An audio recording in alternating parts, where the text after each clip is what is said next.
হরে কৃষ্ণ। ভোলে বাবা, আমার শতকোটি প্রণাম নিও। তোমার ভক্তদেরও আমার শতকোটি প্রণাম। আমি আজকে ছোট্ট একটা মেয়ের, ছোট্ট না, ওই 14-15 বছর একটা মেয়ের গল্প বলবো। মেয়েটা অল্প বয়সেই মানে বেশ বড় হয়ে উঠেছে, আর দেখতেও অনেক সুন্দর দেখতে।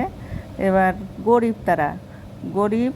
এবার কাকার ভালো অবস্থা, কিন্তু তার বাবার নিজের কিছু নেই, মানে বেশি ভালো অবস্থা না। তাই এক একদিন একটা মানে ছেলের বাড়ির থেকে তার সম্বন্ধ নিয়ে আসছে একজন। বলছে কি, মেয়ে বিয়ে দেবা? তা বলছে, আমার মেয়ের তো এখনও বয়স হয়নি। তা বলছে, তাতে কি, দাও না, যেটুকু বড় হয়েছে মানে ঠিক আছে, আগে তো এর থেকেও ছোটো মেয়ের বিয়ে হতো। তা ওরা তো দেবে না, রাজি না। তাও তারা খুব করে ধরছে। এবার ছেলের বাড়ি খুব ভালো অবস্থা, ভালো দোতলা বাড়ি, ভালো অবস্থা, ব্যবসা আছে ভালো। কিন্তু ছেলেটার একটু খুঁত আছে, ছেলেটার একটা চোখ নেই আর কি। তা সে ওরা ভাবছে গরিব ঘরের মেয়ে, তাই কি, মেয়েটা তো ভালো চেহারা, সুন্দর চেহারা দেখতে ভালো, তাহলে আমরা নেব ওই মেয়ে। তখন এরাও ভাবলো যে যাক, বড় লোকের ঘরে দিচ্ছি, খেয়ে পরে তো ভালো থাকবে মেয়ে। একটু ছেলের একটু আছে, এমনি চেহারা ভালো, কিন্তু একটা চোখ মানে কালো চশমা পরলে আর বোঝা যায় না। তাই আর কি দিয়েছে আর কি। বিয়ে তো হয়ে গেল। হয়ে যাওয়ার পরে বেশ কিছুদিন কাটার পরে মেয়েটা মানে ওর মার কাছে এসে কান্নাকাটি করে, মা আমি ওখানে থাকবো না, এই করবো না। বলে কেন? মার কাছে তো বলতে পারে না সে। এবার কারোর কাছে যা হোক, বান্ধবী বা কারো মারফতে আর কি বলেছে যে ওই ছেলেটার কথা, যে ও অনেক শারীরিক মানে নির্যাতন করে আর কি, তা আমি ওইখানে থাকবো না। এবার সে ওর মার কাছে বললে তখন ওর মা বলছে, বাবা মা, ওই আস্তে আস্তে ঠিক হয়ে যাবে, তুমি করো না। তারপরে এইভাবে সহ্য করে থাকতে থাকতে মেয়েটার একটা বাচ্চা হলো, ছেলে বাচ্চা। তারপরে আবার কিছুদিন গেল, যাওয়ার পরে আবার একটা বাচ্চা হলো। এখন মেয়েটার শরীরটাও ভালো লাগে না, কোনো সময় হয়তো একটু শুয়ে থাকলেই করলো। এবার শাশুড়ি সেগুলো পছন্দ করে না, শাশুড়ি চায় কাজ করুক, বড়লোক তাই কি বৌমা দিয়ে কাজ করাবে, জানে গরিব ঘরের মেয়ে, তোরা তো আরাম দিয়ে কী দরকার, কাজ করবি। এবার একদিন মানে ধান নাড়া, এবার ও বলছে যে ওর শাশুড়ি কোথায় গেছে, বলছে যে তুমি কিন্তু এই দেখো, বৃষ্টি আসলে কিন্তু এগুলো মানে ঢাকা দিও। ও ছোট মানুষ তো ঘুমিয়ে পড়েছে, তখন ওর দ্বিতীয় ছেলেটা হয়নি, বাচ্চা পেটে। তখন ও মানে শরীরটা দুর্বল, ক্লান্তিতে ও শুয়েছিল, ঘুমিয়ে গেছে। আর এর ভিতর বৃষ্টি এসে পুরো ধান ভিজে গেছে। এবার উঠে দেখে পুরো ধান ভিজে গেছে। আর তারপরে ওর শাশুড়ি এসে এই তো খুব করে বকেছে। বকার পরে ছেলে আসলে ছেলেকে বললে তো ছেলে মারলো, ধরে বউকে মারলো, মারধর করলো। তখন ওর মার কাছে চলে এসছে, বলছে, মা আমি আর থাকবো না, এরকম ওরা করে, আমি আর থাকবো না ওখানে। তখন মানে আবার বুঝিয়ে ঠুজিয়ে আবার মা রেখে আসছে। যা বাবা, অন্যায় হয়ে গেছে, ওতে মানে রাগ করতে নেই, কি হয়েছে তাই, তুমি তো ভুল করেছো। তা যখন তোমার বলছে, আমি তো জানি না, আমার শরীর খারাপ লাগছিল, শুয়ে পড়েছি, তা কখনো আমি ঘুমিয়ে গেছি, আমি কিছুই জানি না।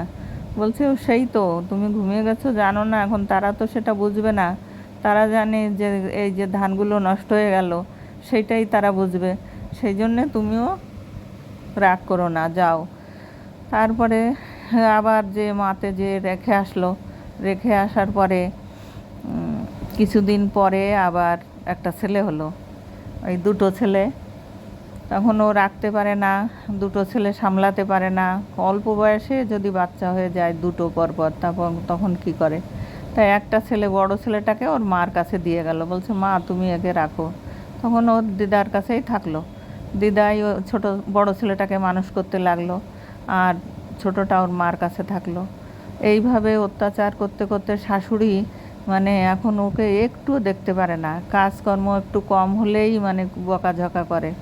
তখন মানে এমন মানে অবস্থা, ওকে এখন ওর শাশুড়ি ভালো করে খেতে দেয় না। তখন ও কী করবে?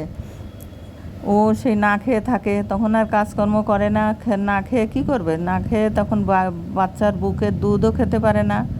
এইভাবে ও হয়তো থাকলো। তারপরে ওর স্বামী, ওদের আবার দোকান আছে, দোকান থেকে রাত্রেবেলা ফেরার সময় হয়তো লুকিয়ে লুকিয়ে একটা পাউরুটি নিয়ে আসলো, সেই পকেটে করে সেই পাউরুটিটা এনে ওকে দিল, কি ব্যাগের ভিতর করে নিয়ে আসলো, এনে দিল, ওইটাই ওই সেই শুধু পাউরুটি ও খেলো, খেয়ে একটু জল খেলো। এইভাবে কদিন থাকতে পারে?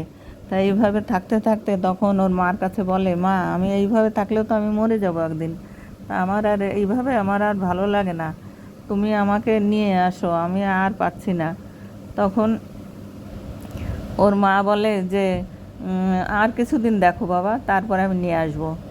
মানুষে তো বলতে পারবে না তখন। তাই ও থাকলো আবার কিছুদিন, থেকে থেকে এখন ওর বড় অত্যাচার করে, মারধর করে করে। তখন এই জন্যে বলে যে কত সহ্য করবো মা, আমার সুইসাইড করা ছাড়া আর কোনো উপায় নেই। তখন ওই কথা শুনে ওর বাবা বলে কি, দেখো মেয়ে যদি মরেই যায় তখন কি হবে, ওর থেকে নিয়ে আসো, যা হয় যেভাবে হোক থাকবে আমাদের কাছে, না হয় কাজ করে খাবে। ও করে তারপরে কি করলো, ও চলে আসলো, এসে বিড়ি বাঁধা শিখলো। বিড়ি বাঁধা শিখে বেশ বিড়ি বাঁধে, অনেক বিড়ি বাঁধতে পারে। যা হোক এইভাবে চলতে লাগলো, চলতে চলতে তারপরে বেশ কিছুদিন এরপরে ওর বর আবার এসছে, এসে এদের বাড়ি এসেও মানে নিয়ে যাবে, ও যাবে না। তখন এদের বাড়ি বসেই মারধর করলো আর কি, মারধর করলো, করে গেল, মারধর করে গেল। তখন ওর বাবা মা যে কেস করে আসলো জামার নামে, কেস করলে তখন ওকে পুলিশে ধরে নিয়ে গেল, পুলিশে ধরে নিয়ে গেল। তারপরে ওরা পয়সা আছে জামিন দিয়ে ছাড়িয়ে নিয়ে আসলো, কেস চলছে। তারপরে একদিন এসে কেসে বাইরে এসে আবার কি করলো, গাড়ি নিয়ে আসলো, বন্ধুবান্ধব নিয়ে গাড়ি নিয়ে এসে ওর বাবা মাকে, বাবাকে তুলতে পারেনি, মাকে তুলে নিয়ে চলে গেল গাড়িতে।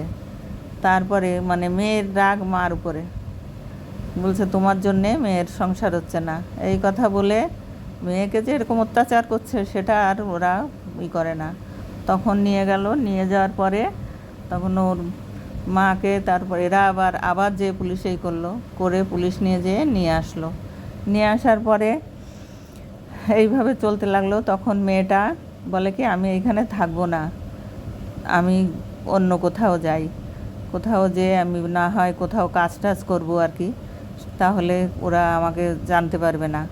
তখন ও তাই করলো, তাই করলো। এবার বাড়ির থেকে ওর ছেলে দুটো মার কাছে রেখে ও গেল কাজে, কাজে যেয়ে সেখানে যেয়ে কাজ করতে লাগলো। কাজ করতে করতে ওর মানে আবার একটা লোকের সঙ্গে পরিচয় হলো, পরিচয় হলো। লোকটা চাকরি করে ভালো, কিন্তু তারও বউ আছে, কিন্তু সেইটা মানে আর করেনি সেইভাবে। ও মানে সেই লোকটা ওকে এত মানে ভালোবেসে এত ভালো ভালো কথা বলেছে, ওই সেই লোকটার সঙ্গে ও বিয়ে করেছে। কিন্তু পরে জানতে পারলো যে ওরও বউ আছে। সে যাই হোক, তবুও ওকে নিয়ে ঘর ভাড়া করে সংসার করছে, মানে কোনো অসুবিধা করে না। তারপরে সেইখানে যে আবার একটা মেয়ে হলো, মেয়ে হয়ে এবার সেই মেয়েটাকে নিয়ে বেশ কিছুদিন থাকলো। থাকার পরে যখন 4-5 বছর বয়স হলো, তখন সেই লোকটাও মানে ওকে ছেড়ে দিল। ছেড়ে দিলে তখন কি করবে, মানে ওর আর দুঃখের শেষ নেই। তখন ও আবার বাড়ি চলে আসলো। এখন ওর মা বাবাও অখুশি যে তুই কেন বিয়ে করলি, কেন আবার এই যে একটা মেয়ে হলো, এই ঝামেলাটা কেন নিলি তুই। তখন কি করবে, বলে কি যে মেয়ে তো এখন আমি তো বিয়ে করেছি তোমরা জানো, কিন্তু মেয়ে হবে, এবার সেও তো চায়, আমি তো জানি না যাতে আর বউ ছিল বা কিছু, এখন আমার সেও তো বাচ্চা চায়, তার জন্যে মেয়ে নিতে যে ছেলে নিতে যে আবার মানে মেয়ে হয়ে গেছে। এখন আমার আগের ছেলেগুলো তো আর সে নিজের ভাবতে পারবে না, কিন্তু মানে ও চায় ওর নিজের একটা সন্তান হোক, তার জন্যে মানে বাচ্চা নিলাম, নিয়ে এখন মেয়ে হয়ে গেছে, এখন কি করা যাবে। কিন্তু মেয়েটা খুব সুন্দর হয়েছে, মেয়েটা খুবই ভালো, পড়াশুনোও খুব ভালো।